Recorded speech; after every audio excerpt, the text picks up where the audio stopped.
பாலத்தை இடிச்சு எந்த விஜயகாந்தை கேவலமா பேசி நகைச்சுவை நடிகர்கள் எல்லாம் விட்டு அவரை தெருவுக்கு அசிங்கப்படுத்தினாங்களோ அந்த விஜயகாந்துக்காக எங்களோட கூட்டணி காத்துட்டு இருக்குது, நாங்க அவருக்காக எதிர்பார்த்துட்டு இருக்கிறோம் சொல்லக்கூடிய அளவிற்கு இங்க இருக்கக்கூடிய திராவிட கட்சிகள் பலவீனம் அடைந்திருக்கிறார்கள். மக்கள் இன்னைக்கு அவ்வளவு தூரம் ஏமாளியா இல்லைங்க.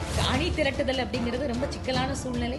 இதுதான் ஒரு ரொம்ப பெக்யூலியரான சிச்சுவேஷன் தமிழ்நாட்டில். ஏற்கனவே ஒரு குளறுபடி பண்ணி காங்கிரஸ் கட்சி தமிழக அரசாங்கத்திலையும் இதுல ஒரு பெரிய அளவு ஆரம்பத்துல விழிச்சு கொள்ளாம பண்ணினதால ஒரு சிக்கல், மிகப்பெரிய சட்ட சிக்கல் எங்க கண்ணு முன்னால இருக்கு. நாமளும் கான்பிடென்டா தான் இருக்கோம். ஏன் எங்களோட கான்பிடன்ஸ் லெவல குறைச்சு மதிப்பிடுறீங்க? இதுதான் தொகுதி தான் எனக்கு வேணும், இல்ல இதுலதான் எனக்கு விருப்பம் அப்படிங்கறத வெளிப்படையாக வலுக்கட்டாயமாக பிரகாஷ் ஜவடேகர் வாங்க வாங்க நான் உங்களுக்கு கூப்பிட்டு சொல்றேன்னு சொல்லல. இதுக்கு மேல பதில் சொல்றேன்.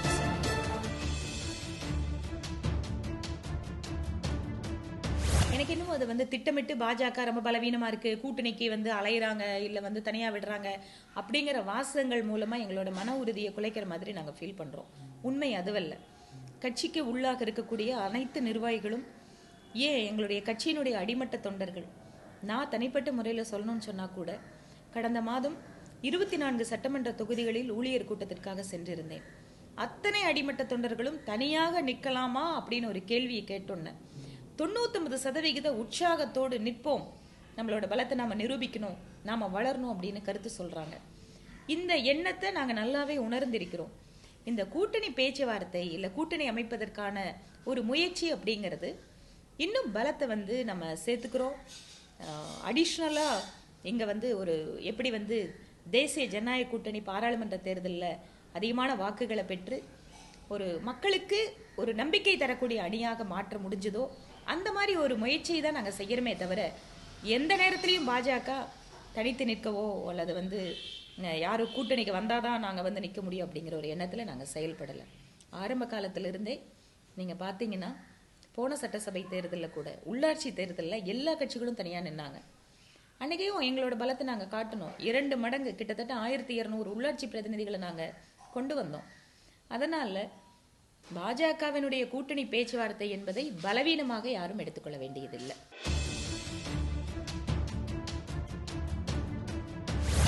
நீங்க ஒட்டுமொத்தமா பாத்தீங்கன்னா கிட்டத்தட்ட 23% ஒட்டுமொத்த ஓட்டு 75 லட்சம் வாக்குகள். இந்த வாக்குகள் அப்படிங்கிறது இதுவரைக்கும் தமிழ்நாட்டில் 2 திராவிட கட்சிகளுக்கு மாற்ற எந்த கூட்டணியாலும் வாங்க முடியாத ஒரு வாக்கு. மோடி அவர்களுடைய அலை, மத்தியிலே ஒரு அரசாங்கத்தை உருவாக்க வேண்டும் என்கின்ற மக்களுடைய துடிப்பு, இதெல்லாம் எங்களுடைய கூட்டணிக்கு ரொம்ப பெரிய ஒரு பிளஸ்ஸா இருந்தது. ஆனா ஒவ்வொரு கட்சியும் அதுல இணைஞ்சுதான் வாக்கு வாங்குறோம். நாங்க அதை இல்லைன்னு சொல்லலை. இது தனிப்பட்ட முறையில பாஜகவுக்கு கிடைச்ச ஓட்டுன்னு நாங்க சொல்ல வரல. ஆனா அதுலயும் சயின்டிபிக் அனலைசேஷன் இருக்கு. நாங்க நின்ன தொகுதிகளில் எத்தனை வாங்கியிருக்கோம், மற்ற கூட்டணி கட்சிகளுடைய வாக்கு வங்கி எந்த அளவுக்கு இருந்திருக்கு அப்படிங்கிறதும் இது புள்ளி விவரம். இது ஒண்ணு நாங்க தனியா சொல்ல வேண்டியதில்லை. அதனால் நிச்சயமாக இன்னைக்கும் எந்தெந்த கட்சிகள் தமிழ்நாட்டில் தனியா நிக்கிறதுக்கு தயார்னு சொல்லுவாங்க. இன்னைக்கு திராவிட கட்சிகள் பலம் பொருந்திய கட்சிகள் அப்படின்னு சொல்ற 5 முறை முதல்வராக இருந்த கலைஞர் அவர்கள் கூட கூட்டணிக்காக எந்த பாலத்தை இடிச்சு எந்த விஜயகாந்தை கேவலமா பேசி நகைச்சுவை நடிகர்கள் எல்லாம் விட்டு அவரை தெருவுக்கு அசிங்கப்படுத்தினாங்களோ அந்த விஜயகாந்துக்காக எங்களோட கூட்டணி காத்துட்டு இருக்குது, நாங்க அவருக்காக எதிர்பார்த்துட்டு இருக்கிறோம்னு சொல்லக்கூடிய அளவிற்கு இங்க இருக்கக்கூடிய திராவிட கட்சிகள் பலவீனம் அடைந்திருக்கிறார்கள். அதனால பலவீனம் அடைந்து நாங்க பேசுறது பாஜக இல்ல, உண்மையாகவே பலவீனமாக இருப்பது திராவிட கட்சிகள் தான் என்று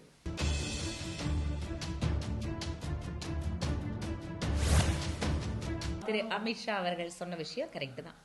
ஒரு பூத்திற்கு 100 அப்படிங்கிற எண்ணிக்கையில நீங்க உறுப்பினரை சேர்த்துங்க, உங்களுக்கான ஆட்சி அமைச்சு தரது என்னோட பொறுப்பு அப்படின்னாரு. உண்மையாகவே அதற்கான ஒரு முழு முயற்சியில தான் நாங்கள் இறங்கணும். ஒரு பூத்தில் 100 பேர் அப்படிங்கிறது. சில இடங்கள்ல ஒரு பூத்தில் 25 பேர் கிடைச்சிருக்காங்க, 30 பேர் கிடைச்சிருக்காங்க. ஆனால் இன்னும் ஒரு சில பூத்தில் 500 பேர் மெம்பர் ஆயிருக்காங்க. இந்த மாதிரியான அந்த திட்டமிடல் நோக்கி நாங்கள் நகர்ந்துட்டே தான் இருக்கோம். அதனால பூத்துக்கு 100 அப்படிங்கிற அந்த உறுப்பினர் எண்ணிக்கையை டார்கெட்டாக வச்சு நாங்கள் வேலை செஞ்சுருக்கோம். இன்றைக்கும் அந்த உறுப்பினர்கள் எங்ககிட்ட மிஸ்டு கால் கொடுத்தவங்களோட பரீட்சித்து பார்ப்பதற்கான நேரம் இது வரைக்கும் எங்களுக்கு வரல. அதனால் ஒட்டுமொத்தமாக அதை புறந்தள்ளி விட முடியாது. அரசியலில் எது வேணாலும் எந்த நேரத்தில் எப்படி வேணாலும் நடக்கலாம். அதனால் ஒரு காலத்துல ஹரியானாவில் தனியாக ஆட்சி பிடிக்க முடியாதுன்னா சிரிச்சாங்க. ஜம்மு காஷ்மீரில் பாஜக ஆட்சியா, ஜோக் அடிக்கிறீங்களான்னு கேட்டாங்க. இன்னைக்கு அதை மாற்றிருக்கோம். அதனால சொல்ல முடியாது. இந்த தமிழக சட்டமன்ற தேர்தலையே பாஜக ஒருவேளை ஆட்சி அமைச்சாலும் அமைக்கலாம். மற்ற எல்லாத்தையும் அவங்க வீட்டு வாசலுக்கு வர வைக்காம நீங்க அடுத்த வீட்டு வாசலுக்கு போகணும் அப்படின்னு நினைக்கிறீங்க. பாஜக ஒரு கூட்டணியை முன்னெடுக்க விரும்புகிறது. இது வரைக்கும் தமிழகத்தில் தேசிய கட்சிகள் அப்படின்னு சொல்லப்படுகின்ற காங்கிரஸ் ஆகட்டும், கம்யூனிஸ்டுகள் ஆகட்டும், ரெண்டு பேருமே ஏதாவது ஒரு திராவிட கட்சிகளோட இவங்க தான் போய் கூட்டணி சேருவாங்களே தவிர இவர்களாக முன்னின்று ஒரு கூட்டணியை அமைத்த வரலாறு இது வரைக்கும் இல்லை. ஆனா முதல் தரையா பாஜக அந்த முயற்சியில வெற்றியும் பெற்றிருக்கு. ஆக ஒரு கூட்டணியை உருவாக்குகின்ற கட்சிக்கு பொறுப்புணர்வு அதிகம். அந்த அந்த அந்த கூட்டணியை கட்டி காப்பாற்றுற ஒரு மிகப்பெரிய கடமையும் எங்களுக்கு இருக்கு. அதனால நாங்கள் முன்முயற்சியை எடுக்கின்ற பொழுது அதை நீங்கள் அடுத்த வீட்டு வாசலுக்கு போறோம் அப்படின்னு கேவலமா பார்க்க வேண்டிய அவசியம் இல்லை. இது நாங்கள் பாசிட்டிவா பார்க்குறோம். ஏன்னா நாங்கள் இந்த கூட்டணியை முன்னெடுக்கிறோம். நாங்கள் போய் எல்லாத்துக்கிட்ட பேச்சுவார்த்தை நடத்தி எல்லாத்தையும் ஒன்றா சேர்த்துறோம். அதனால அந்த பொறுப்பு எங்களுக்கு இருக்கிறதால இந்த மாதிரி சில முயற்சிகளை நாங்கள் மேற்கொள்ள வேண்டியிருக்கு.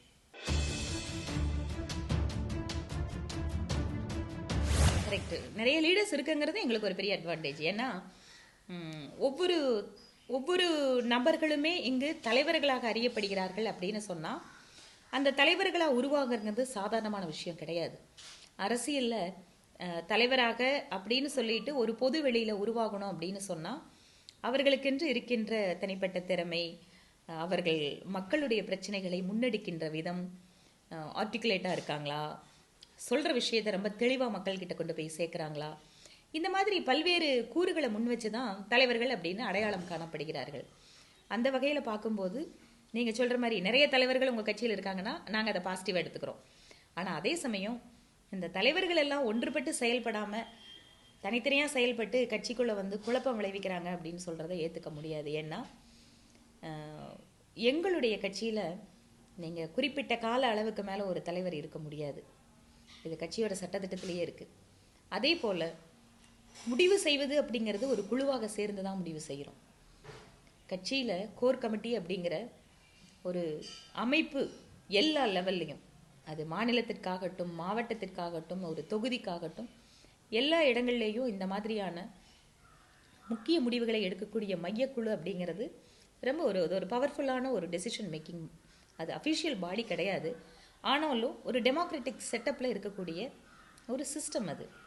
அதனால் கட்சியினுடைய எந்த முடிவுகளாக இருந்தாலும் மையக்குழுவில் நாங்கள் கடுமையாக விவாதிக்கிறோம். பாசிட்டிவ் நெகட்டிவ் எல்லா விஷயத்தையும் அக்கு வேற அணி வேற அலசுறோம். அதற்கு பின்னால் ஒரு முடிவெடுத்ததற்கு பின்னால் அதை ஒற்றுமையாக செயல்படுத்த நினைக்கிறோம். அது கட்சியினுடைய மெம்பர்ஷிப் ப்ரோக்ராம் ஆகட்டும், பெரிய மாநாடுகள் ஆகட்டும், இது வரைக்கும் அப்படி தான் அந்த பாதையில் தான் பயணிச்சுட்டு வரோம். அதனால் ஜனநாயக ரீதியாக ஒரு ஒரு குறிப்பிட்ட தலைவர் ஒன்று சொல்லிட்டாரு, அதை ஒரு மனதாக தேர்ந்தெடுக்கிறோம் அப்படின்னு இல்லாமல் நேரடியாக என்னென்னவெல்லாம் எங்களுடைய அனுபவங்களை வைத்து எண்ணங்களை வைத்து நாங்கள் விவாதிக்கிறோம். ஆனால் முடிவெடுத்ததற்கு பின்னால் எக்ஸிக்யூஷனில் அத்தனை பேரும் ஒருங்கிணைந்து செயல்பட்டு கொண்டு இருக்கிறோம். அதனால் ஃபாலோயர்ஸ் இருக்காங்க. நீங்கள் ஒற்றுமையாக இல்லைன்னா நிச்சயமாக ஒவ்வொரு எல்லா லீடரையும் எல்லாரும் ஒரே மாதிரி இருக்கணும்னு அவசியம் இல்லை. ஒவ்வொருத்தருக்கும் தனித்தன்மை இருக்குது. அதனால் ஃபாலோ பண்ணுறவங்க மூலமாக கட்சியில் பிரச்சனை வந்தால் தான் சிக்கலே தவிர அவங்க பாட்டுக்கு அவங்க வளருது அப்படிங்கிறது நல்லது தான். அதனால் அரசியல் கட்சியும் அந்த மாதிரி தலைவர்கள் வளர்ந்தால் தானே கட்சி வளரும். தனியாக கட்சி மட்டுமே வளர முடியாது. தலைவர்களுடைய வளர்ச்சி தான் கட்சியினுடைய வளர்ச்சி. அதனால் இந்த விஷயத்தில் என்கரேஜும் பண்ணுறாங்க. ஒவ்வொரு தனிப்பட்ட லீடரும் ஒவ்வொரு பகுதியிலிருந்து வர்றது, ஒவ்வொரு பிரிவிலிருந்து வர்றது, இது எல்லாத்தையும் கட்சியும் என்கரேஜ் பண்ணுது.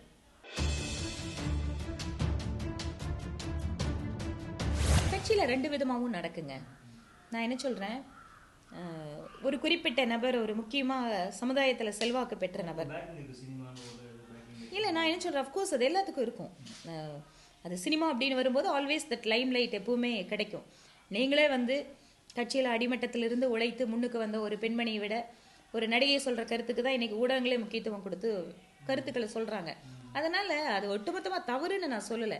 ஏனென்றால் அவர்கள் மக்களுக்கு அறிமுகமானவர்களாக இருக்கிறார்கள். அவங்க சொல்கிற விஷயம் உடனடியாக மக்களுக்கு போய் சேருது. அதனால் ஒரு அரசியல் கட்சி அப்படிங்கிறது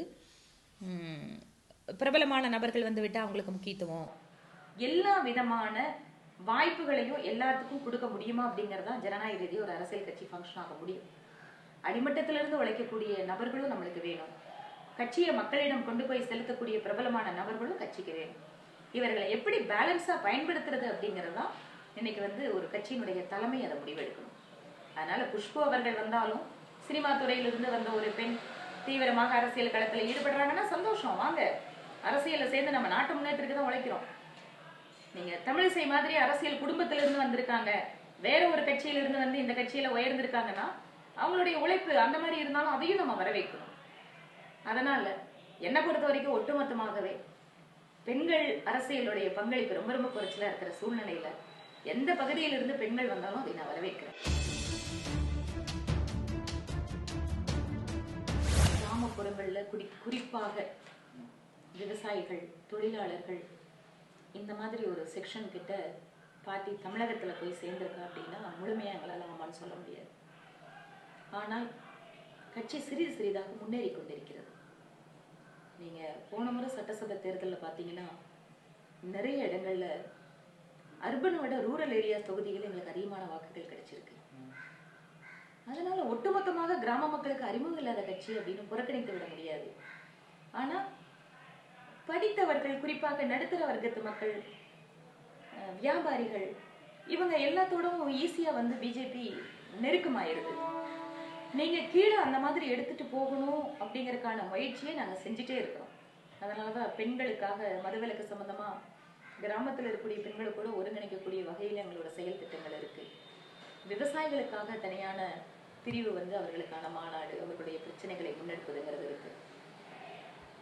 நீங்க சொல்ற கிராம அளவுல கிளை அப்படிங்கிறது ரொம்ப குறுகிய காலத்திற்குள்ளாகவே எனக்கு சாத்தியமாயிரும். எல்லாத்தையும் போய் கட்சி உறுப்பினர்களை சந்திக்கிறதுங்கிறத அடுத்த கட்ட முயற்சியில இப்ப பாஜக இறங்கியாச்சு.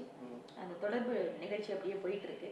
அதுல மிக முக்கியமா நாங்க என்ன சொல்றோம்னா, ஒரு பூத்துல 10 கொடியாவது வீடுகள்ல பறக்கணும் அப்படிங்கிற ஒரு திட்டத்தோட ஒவ்வொரு வீட்லயும் ஸ்டிக்கர் இருக்கணும் அப்படிங்கிற மினிமம் ஒரு அஜெண்டாவோட இப்ப மக்களை நாங்க தொடர்பு கொண்டுட்டு இருக்கோம். இதுல குறிப்பா கட்சியினுடைய கொடியை ஏத்துறது, இந்த மாதிரி நிகழ்வுகள் எல்லாம் வருஷம் முழுக்க நடந்துட்டே தான் இருக்கு.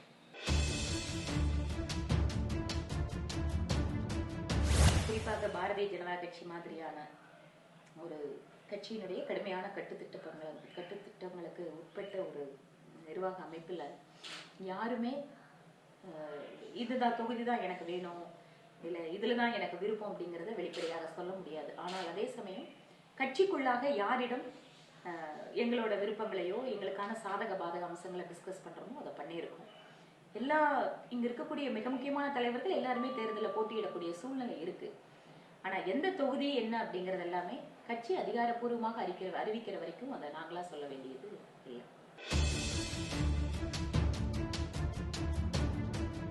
சினிமா பிரபலங்கள் அப்படின்னு கேட்டீங்கன்னா, நடிகராக இருந்தாலும் கூட ஒரு நல்ல அரசியல்வாதியாக அறியப்பட்ட நெப்போலியன் மாநில துணைத் தலைவர், கங்கை அமரன் கலை இலக்கிய அணியோட இதுல இருக்காரு, கஸ்தூரி ராஜா கலை இலக்கிய அணிக்கு வந்திருக்காரு, குட்டி பத்மினி அம்மா இருக்காங்க. இவர்கள் எல்லாம் கட்சியில பொறுப்பும் கொடுத்தாச்சு. சோ கட்சியில ஒரு பொறுப்பும் வழங்கினதுக்கு பின்னால அவர்களுக்கு தனித்தனியாக அவர்களிடம் பேசி அவர்களோட ரோல் சட்டசபை தேர்தல் எப்படி இருக்கணுங்கிறத நாங்க பேசிட்டு இருக்கோம். திரு கஸ்தூர்ராஜா பாட்டு மெட்டமைச்சு கொடுத்துட்டாரு, ஒரு பாடலை ரொம்ப அழகா போட்டு கொடுத்திருக்காரு. கங்கை அமரன் அவர்கள் இந்த பாடல்கள் எல்லாம் அமைக்கின்ற முயற்சியில ஈடுபட்டு இருக்காங்க. காயத்ரி ரகுராம் பாடல்களுக்கான வீடியோ ஷூட்டிங்காக வேலை செஞ்சுட்டு இருக்காங்க. எல்லாருமே இப்ப ரொம்ப தீவிரமான கட்சி பணிகள்ல ஈடுபட்டு இருக்காங்க. வெளியில அது தெரியல. ஏன்னா வெறுமனே ஒரு அரசியல் கட்சிக்காரங்க, ஒரு சினிமாக்காரங்க வந்திருக்காங்க அப்படின்னு அவங்கள வச்சு ஒரு மீட்டிங் போடுறதோட அவர்களுக்கு முக்கியத்துவம் முடிஞ்சு போச்சுன்னு நாங்க நினைக்கல. அவர்களை ஆக்கப்பூர்வமாக அவர்கள் துறையில் இருக்கக்கூடிய அந்த திறமையை சட்டசபை தேர்தலுக்காக பயன்படுத்துறதுக்கு நாங்க எல்லா வேலைகளையும் செஞ்சுட்டு இருக்கோம்.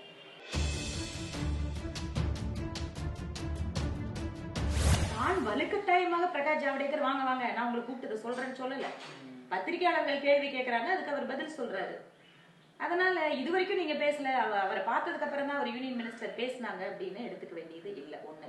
ரெண்டாவது, இதுக்கு முன்னாடியும் நீங்க வெள்ள பாதிப்புகளை பார்வையிட வந்த எங்களோட அமைச்சர்களும் சொன்னாங்களே, இன்னும் மக்களுக்கான அம்பத்தூர் இண்டஸ்ட்ரியல் எஸ்டேட்டை பார்த்துட்டு எங்க வர்த்தகத்துறை அமைச்சர் நேரடியாக தொழில்துறை அமைச்சர் தங்கமணி கிட்ட பேசி இவங்களுக்கு ஏதாவது செய்யுங்கன்னு கேட்டாங்களே. உடனடியாக அரசாங்கம் இவங்களோட கோரிக்கைகளை கவனிக்கணும், நாங்க உதவி பண்ண காத்திருக்கிறோங்கிற விஷயத்த சொன்னாங்க. அதே மாதிரி திரு பொன் ராதாகிருஷ்ணன் அவர்களும் தொடர்ச்சியா வந்து எங்கெங்கெல்லாம் அரசாங்கத்தோட ஃபெயிலியர் இருக்குன்னு சுட்டி காட்டிட்டே தான் இருக்கும். அது மட்டும் இல்ல, உதவி செய்யறதுக்கான வாய்ப்புகளையும் சொல்றோம், அதில் குறைகள் இருந்தால் சுட்டி காட்டுறதையும் செய்யறோம். இன்னைக்கு கூட்டணிக்காக இந்த விமர்சனம் வந்திருக்கு அப்படிங்கிறது, இது வந்து கேள்விகள் அந்த மாதிரி வந்திருக்கு, அதுக்கான பதில் அவ்வளவு வந்திருக்கு.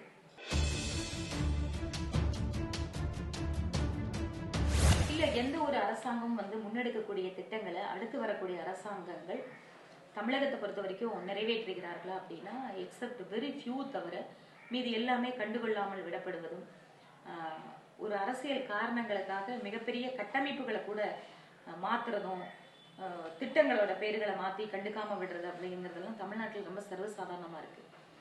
தயவு செஞ்சு தமிழ்நாட்டு அரசியல் கட்சிகள், நான் திமுக ஆகட்டும் அதிமுக ரெண்டு கட்சிகளிடம் கேட்டுக்கொள்வது, காங்கிரஸ் பாஜக அரசியல் எதிரிகள் தான், நாங்க அரசியல் களத்துல ஒண்ணுக்கு ஒண்ணு போட்டியாளர்கள் தான். ஆனா ஆதார் அட்டைக்கு அதிகமாக மக்களுடைய பணம் செலவழிக்கப்பட்டு விட்டது அப்படிங்கறதுனால இந்த திட்டத்தை நாம வந்தா கைவிட வேண்டாம், இவ்வளவு பணம் வீணாயிடக்கூடாது, இதுல எப்படி எல்லாம் சரி பண்ண முடியுமோ அந்த சிஸ்டத்தை பெஸ்டா வந்து கொடுங்கன்னு மோடி சொன்னாரு. இன்னைக்கு ஆதார் அட்டை வெளியில வருது. நரேகா வந்து காங்கிரஸ் கட்சி பிரச்சாரமே பண்ணாங்க, மோடி வந்தா 100 நாள் வேலை வாய்ப்பு திட்டத்தை முடக்கிடுவாருன்னு. ஆனா அப்படி பண்ணல. இது வரைக்கும் இல்லாத அளவுக்கு பட்ஜெட்ல 38,500 கோடி ரூபாய் ஒதுக்கி இருக்கும். அதே போல மானியத்தை நேரடியாக வங்கி கணக்குல செலுத்துறது அப்படின்னு வரும்போது உண்மையாகவே பாஜக அதுல இருந்த குறைகளை சுட்டு காட்டணும், எதிர்த்தோம். ஆனா இன்னைக்கு அந்த திட்டத்தை நாங்க மாற்றி அமைச்சிருக்கோம். எப்படி? இந்த நாட்டில் இருக்கக்கூடிய ஏழை எளிய மக்களுக்கு முதல்ல வங்கி கணக்கை துவக்கணும். வங்கி கணக்கே இல்லாம மானியத்தை நான் அக்கௌண்ட்ல போடுறேன் அப்படின்னு காங்கிரஸ் அரைமுறையுமா ஆரம்பிச்ச விஷயத்த நாங்க அதை ரொம்ப சிறப்பா வங்கி கணக்கை முதல்ல துவங்கிட்டு இன்னைக்கு எல்லா மானியத்தையும் அந்த வங்கி கணக்குல சேர்த்துட்டு இருக்கோம். அதனால இந்த மாதிரி முன்னத்து இருக்கக்கூடிய அரசாங்கம் ஒரு திட்டத்தை முன்னெடுத்திருந்தால் அதில் ஒட்டுமொத்தமா அவங்க கொண்டு வந்துட்டாங்க அப்படிங்கறதுக்காக அதை முடக்காமல் அதை இன்னும் செம்மைப்படுத்தி செழுமைப்படுத்தி மக்களுக்கு வழங்க வேண்டும் அப்படிங்கறத பாஜகவை பார்த்தாவது இந்த ரெண்டு அரசியல் கட்சிகள் திருந்தணும்னு நான் கேட்டுக்கிறேன். இது எல்லா அரசியல் கட்சிகளுமே இது வந்து செய்யறதுதான். இதுக்கு முன்னால ஆட்சி வந்து ஒரு நிறைவு காலத்துக்கு வரும்போது என்னென்னவெல்லாம் அவசரமா மக்களுக்கு கொடுக்க முடியும் அப்படின்னு ஒரு அரசாங்கம் அப்படிதான் வழக்கம் இது வரைக்கும் பண்ணிட்டு இருக்காங்க. இந்த ஒரு வாய்ப்பாவது நம்ம மக்களுக்கு போய் நம்ம செஞ்சோம்னு சொல்லிக்கலாம், இதை நீங்க செஞ்சோம் அப்படிங்கிற விஷயத்த சாதனை பட்டியல சேர்த்துறதுக்காக சில திட்டங்களை முன்னெடுப்பதும், அது ஒண்ணுமே உதவாத பிரயோஜனம் இல்லாத விஷயங்களா போறதும் ஏதோ இந்த மாதிரி திட்டங்கள் மட்டுமல்ல, இன்னும் இந்த மாதிரி நிறைய விஷயங்கள் சொல்லலாம். அதனால மக்கள் வந்து இன்னைக்கு அவ்வளவு தூரம் ஏமாளியா இல்லைங்க. கடைசி நேரத்துல போட்டோவுக்கு போஸ்ட் கொடுத்தாலாம் நம்புறதுக்கு இன்னும் மக்கள் ஏமாளிகளா இல்லை. அவர்கள் கண்ணு முன்னால அவங்களுக்கு என்ன கிடைக்குது, இந்த அரசாங்கம் எப்படி நடக்குதுங்கிறத பார்த்துட்டு இருக்காங்க. பிஜேபி தனித்து விடப்பட்டிருக்குது அப்படிங்கறத விட ஏன் வந்து பாமக தனித்து விடப்பட்டதுன்னு பேச மாட்டேங்கிறீங்க? நாமளும் கான்பிடென்டா தான் இருக்கோம், ஏன் எங்களோட கான்பிடன்ஸ் லெவல குறைச்சு மதிப்பிடுறீங்க? நாங்க வேணா இன்னைக்கு இவர்தான் சிஎம் கேண்டிடேட்னு பிஜேபி சொல்லாம இருக்கலாம், ஆனா தமிழ்நாட்டுல நிச்சயமாக பாஜகவுக்கு இருக்கக்கூடிய வாக்கு வங்கி அப்படிங்கறத இதற்கு முன்னாடி தேர்தலில் நாங்க ப்ரூவ் பண்ணியிருக்கோம். இன்னைக்கும் வந்து தமிழ்நாடு முழுக்க கிளைகளை வச்சு ஒரு நிகழ்ச்சியை நடத்துறதா இருந்தாலும் சரி, வெற்றிகரமாக அதை மாற்ற முடியும்னாலும் நாங்க அதை பண்ணிட்டு இருக்கோம். அதனால இன்னைக்கு எங்களோட கூட்டணியில ஒரு சில கட்சிகள் வரல அப்படிங்கறதுக்காக தனித்து விடப்பட்டதுன்னு இல்லை. இன்னும் நீங்க வந்து சொல்லணும்னு சொன்னா மற்ற அரசியல் கட்சிகள் இந்த மாதிரி தனிச்சு நின்று அவர்களுடைய பலத்தை நான் முன்னாடியே சொன்ன மாதிரி மிகப்பெரிய ஒரு கட்சின்னு சொல்லப்படுற கட்சியே இன்னைக்கு வந்து வாங்க வாங்கன்னு இன்னொருத்தருக்காக காத்துட்டு இருக்கிறாங்க அப்படின்னு சொன்னா இதுல தனிச்சு விடப்படுறதுங்கிறது இல்லை. நாங்க ஒரு முயற்சி எடுத்திருக்கோம், அந்த முயற்சி வெற்றி பெற்றால் நல்லது, அப்படி இல்லைனாலும் நாங்க எங்களோட பலத்தை நிரூபிக்கிறதுக்கு இந்த தேர்தலை மிகச்சரியாக பயன்படுத்திக் கொள்வோம்.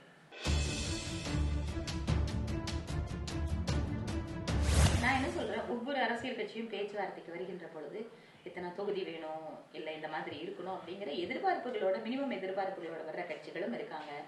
எதுவுமே இல்லாம இல்லைங்க நீங்க எது சொன்னாலும் ஓகே, ஆனா நாங்க உங்களுக்கு ஆதரவு கொடுக்கணும்னு நினைக்கிறோம்னு சொல்ற கட்சிகளும் இருக்காங்க. மீடியா பலம் அப்படிங்கறது ஒண்ணு இருக்கு. இன்னொன்னு, அவர்கள் இதுக்கு முன்னால வாங்கின வாக்கு வங்கியும் காட்டுறாங்களே. இப்ப குறிப்பா நீங்க வந்து திரு தேவநாதன் யாதவ் அவர்கள் தலைமையிலான கட்சி இது வரைக்கும் வாங்கி இருக்கிற வாக்குகளோட சதவீதத்தோட பேச்சுவார்த்தைக்கு வராங்க. நீங்க அவங்கள புறக்கணிக்க முடியாது. அதனால நீங்க வந்து ஒரு கட்சி பேச்சுவார்த்தைக்கு வருதுன்னா அந்த அரசியல் கட்சியினுடைய வாழ்வுங்கிறது அவங்கள சார்ந்தது தானே. அதனால சில விஷயங்கள் அவங்க சொல்லும் போது பாஜக அதை எந்த அளவுக்கு ஏற்று செயல்படுத்துறது அப்படிங்கிறது தான் முக்கியம்.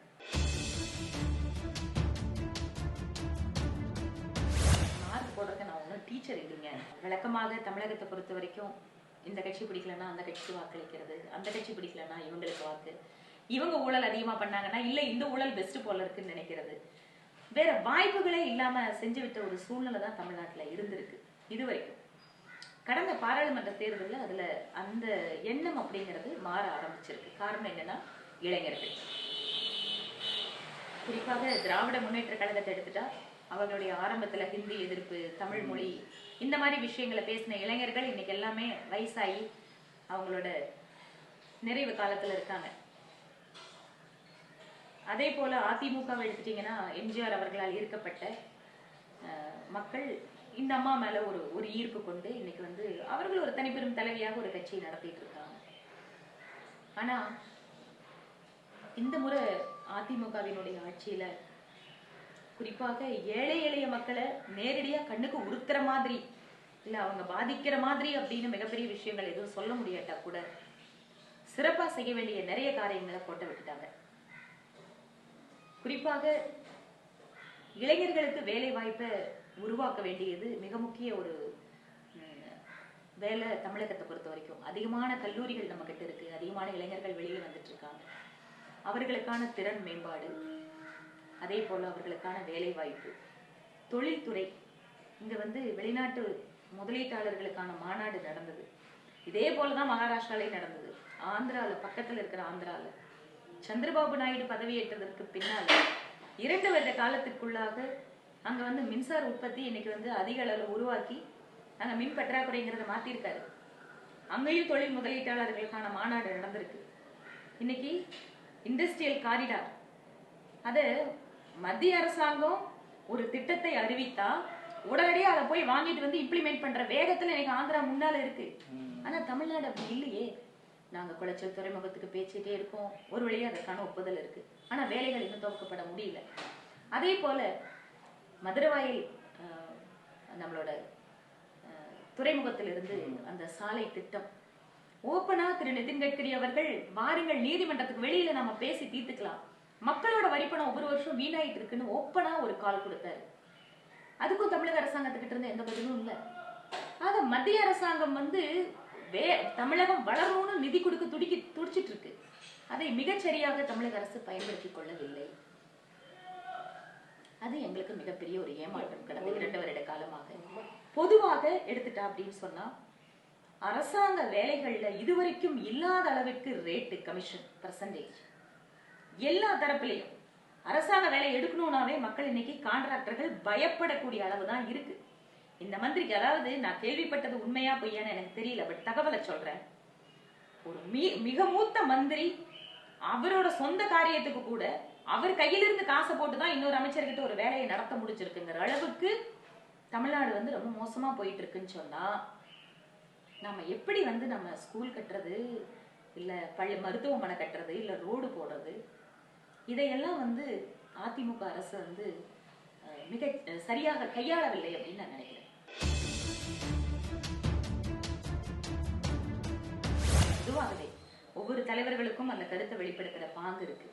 ஒரு சிலர் வந்து ரொம்ப உணர்ச்சிகரமா பேசுவாங்க, கருத்துக்களை ரொம்ப கடினமான வார்த்தைகளை போடுவாங்க. ஒரு சில தலைவர்கள் மென்மையா நகைச்சுவையா ஹேண்டில் பண்ணுவாங்க. இந்த மாதிரி ஒவ்வொரு தலைவர்களுக்கும் ஒரு பாணி இருக்கு. திரு ஹெச் ராஜா அவர்கள் சொன்னது அது கட்சியோட விஷயத்துக்கு பொருந்தாது அப்படிங்கறத எங்களுடைய மூத்த தலைவர் வெங்கையா நாயுடு சொல்லிட்டாரு. இதுக்கு மேல அதுல பதில் சொல்றதுக்கு அவசியம் இல்லை.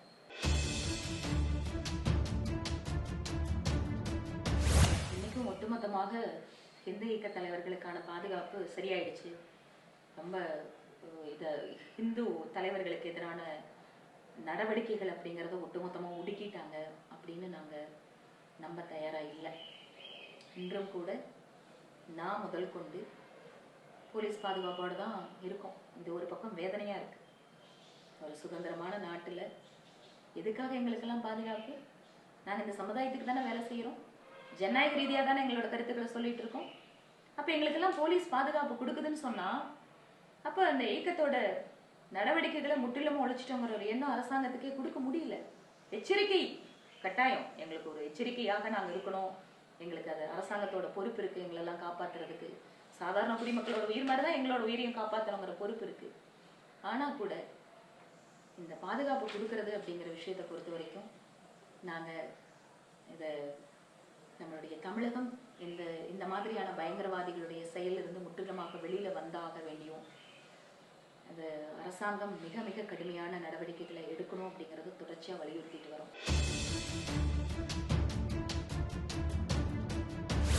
நிச்சயமா இல்ல. ஏனென்று கேட்டால் ஜல்லிக்கட்டு விஷயத்தை பொறுத்த வரைக்கும் கண்டும் காணாதது போல அறிக்கை கொடுத்துட்டு அறிக்கை அரசியல் மத்திய அரசாங்கம் நடக்கல.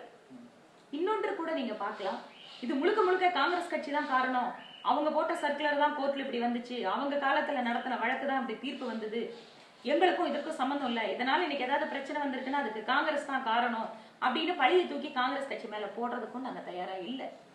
நாங்க மக்களுக்கு கொடுத்த வாக்குறுதியை நிறைவேற்றுவதற்கான அத்தனை முயற்சிகளையும் உள்ளார்ந்த ஒரு மன உறுதியோடு செயல்படுத்தணும். ஏனென்றால் நீதிமன்றத்திற்கு ஒரு அறிக்கையை எதிர்த்து போகக்கூடிய சுதந்திரம், உரிமை அப்படிங்கிறது எல்லாத்துக்கும் எல்லா நேரத்திலும் இருக்கு. இந்த மாதிரி உச்ச நீதிமன்றத்திற்கு இந்த அமைப்புகள் செல்வார்கள் அப்படிங்கிற ஒரு வாய்ப்பு இருந்தாலும் கூட மத்திய அரசாங்கம் உறுதியாக அரசாங்க அறிவிக்கையை வெளியிட்டது. எங்க கமிட்மெண்ட்டை நாங்க பண்ணோம். அதுக்கு பின்னால் இப்ப உச்ச நீதிமன்றத்துல வழக்கு இருக்கு. நிச்சயமாக இந்த வழக்கை வென்றெடுப்போம் என்கின்ற நம்பிக்கை எங்களுக்கு இருக்கு.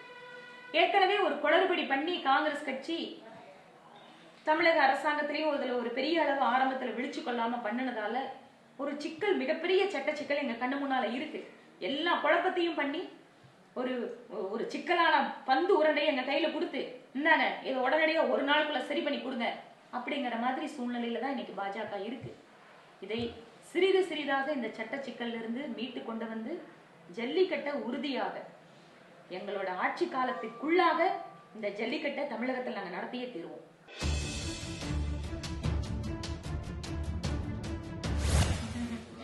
அப்படி பாத்துட்டீங்கன்னா மக்கள் நல கூட்டணி யாரோட ஓட்டு பிரிக்க போறாங்க, அவங்க யாருக்கு உதவி பண்ண போறாங்க? சீமான் தனியா நிக்கிறாரு, அவர் யாருக்கு உதவி பண்ண போறாருன்னு நீங்க எடுத்துப்பீங்க. இந்த மாதிரி ஒவ்வொரு அரசியல் கட்சியினுடைய ஒவ்வொரு நிலைப்பாட்டையும் நீங்க உங்களோட கற்பனைக்கு ஏற்ற மாதிரி என்ன வேணா சொல்லிக்கலாம்.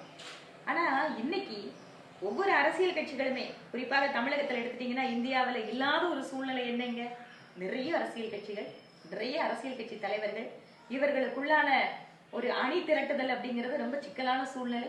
இதுதான் ஒரு ரொம்ப பெக்யூலியரான சிச்சுவேஷன் தமிழ்நாட்டுல. இது மற்ற மாநிலங்கள்ல இந்த அளவுக்கு இல்லை. அதனால இங்க எந்த அரசியல் கட்சி எந்த முடிவு எடுத்தாலும் அதுக்கு ஒரு பின்னணி இருக்கு, வேற நோக்கம் இருக்குங்கிறத நம்ம ஈஸியா சொல்லிட்டு போலாம். ஆனா நாங்க நாடாளுமன்ற தேர்தல் எடுத்துட்டா கூட நீங்க மோடியா லேடியா அப்படிங்கிற ஒரு பிரச்சாரத்துக்கெல்லாம் நாங்க செயல்படுத்தணுமே, ஓப்பனா செஞ்சு காட்டணுமே.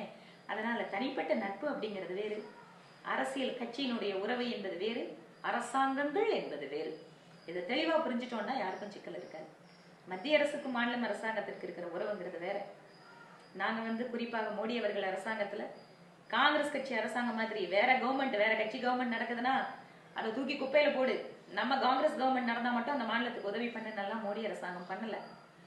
இந்த நாட்டினுடைய அனைத்து பகுதிகளும் முன்னேறணும்னு மோடி நினைக்கிறார். அதனாலதான் இதுவரைக்கும் இல்லாத அளவுக்கு ரயில்வே பட்ஜெட்ல தமிழ்நாட்டுக்கு நிதி வந்திருக்கு. இதுவரைக்கும் இல்ல, இந்த அளவுக்கு 28,000 கோடிக்கு மேல எல்லாம் வந்ததே இல்லை. முதல் தடவையே அதிகமான அமௌண்ட் வந்திருக்கு. அதனால தமிழ்நாட்டுல ஏடிஎம்கே கவர்மெண்ட் தானே அப்படின்னு எல்லாம் புறக்கணிக்கல. இன்னைக்கும் நிதின் கட்கரி 50,000 கோடி கொடுக்குறேங்கிறாரு. வர்த்தகத்துறை அமைச்சர் நிர்மலா சீதாராமன் இண்டஸ்ட்ரியல் காரிடாக நான் குளச்சல் வரை கொண்டு வர தயாருங்கிறாங்க.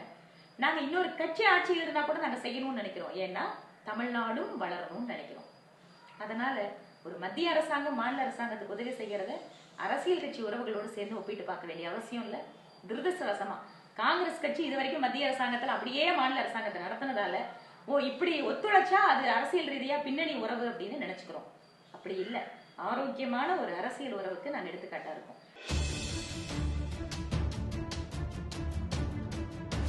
ஒரு தனிப்பட்ட மனுஷி அப்படிங்கிற முறையில பாத்துட்டீங்கன்னா ஜெயலலிதா கடந்து வந்த பாதை கரடு முரடானது.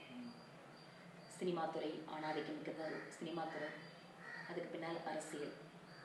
ஒரு அரசியல்ல நுழையக்கூடிய எந்த ஒரு பெண்ணுக்குமே குடும்பத்தினுடைய சப்போர்ட் அப்படிங்கிறது ரொம்ப ரொம்ப முக்கியம். அதுக்கு பின்னால அரசியல் கட்சியாக இருந்தா கூட அங்க ஒரு மென்டர் அப்படின்னு சொல்லுவாங்க.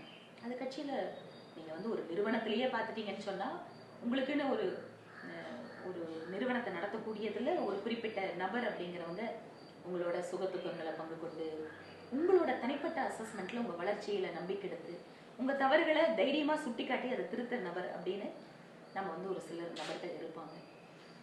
அந்த அம்மாவை பொறுத்த வரைக்கும் சினிமா துறையில கால் பதிச்சு ஒரு பிரபலத்தை அடைஞ்சதுக்கப்புறம் அரசியல் துறையில அவர்களுக்கு உறுதுணையா இருந்தது முன்னாள் முதல்வர் எம்ஜிஆர் அவர்கள்.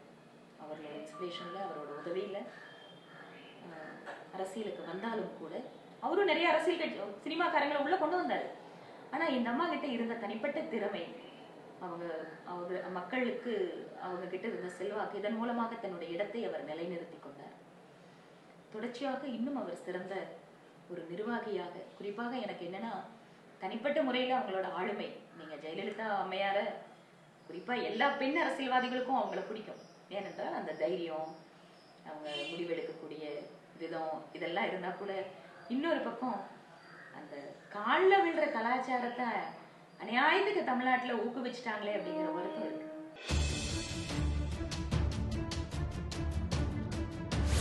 பிஜேபி அதிகாரத்தை பயன்படுத்த வேண்டிய இடத்துல இருக்கு. பிஜேபி வந்து ஏடிஎம்கே காரங்களோட ஏன் சேரணும்? பிஜேபி தானே நடவடிக்கை எடுக்கணும்னு கேட்கறாங்க. நாங்க நடவடிக்கை எடுக்கிறோம்னு சொல்லியிருக்கோம். அருண்ஜேட்லி நாங்க சட்டம் தன்னோட கடமை பண்ண யாருக்கும் நாங்க எந்த ஃபேவரும் பண்ண போறது இல்லைன்னு உறுதி கொடுத்திருக்காங்க. நாங்க பிஜேபி எம்பிஸ் வந்து ஏடிஎம்கே எம்பிஸோட போய் சேர வேண்டிய காரணம் என்ன? நடவடிக்கை எடுக்க வேண்டிய இடத்துலயே நாங்க தானே இருக்கோம். அதிமுக மட்டும் இல்ல, இன்னும் பல்வேறு அரசியல் கட்சிகள் நீங்க வந்து ஒரு மசோதாவை நிறைவேற்றுறதுல எல்லா அரசியல் கட்சிகளோட சப்போர்ட்டையும் நாங்க கேட்கிறோம். அதே சமயம் அந்த கட்சியினுடைய எம்பிக்கள் நியாயமான ஒரு பிரச்சனை எழுப்புனா அதற்கான தீர்வையும் நாங்க கொடுக்கிறோம். ஒரு அரசியல் கட்சியினுடைய கூட்டணி பேச்சுவார்த்தை அப்படிங்கிறது பல கட்டத்துல அத நாங்க மட்டும் இல்ல, எந்த அரசியல் கட்சிகளுமே நாங்க ஒரு இறுதி முடிவு எடுக்கிற வரைக்கும் அதை சொல்ல முடியாது.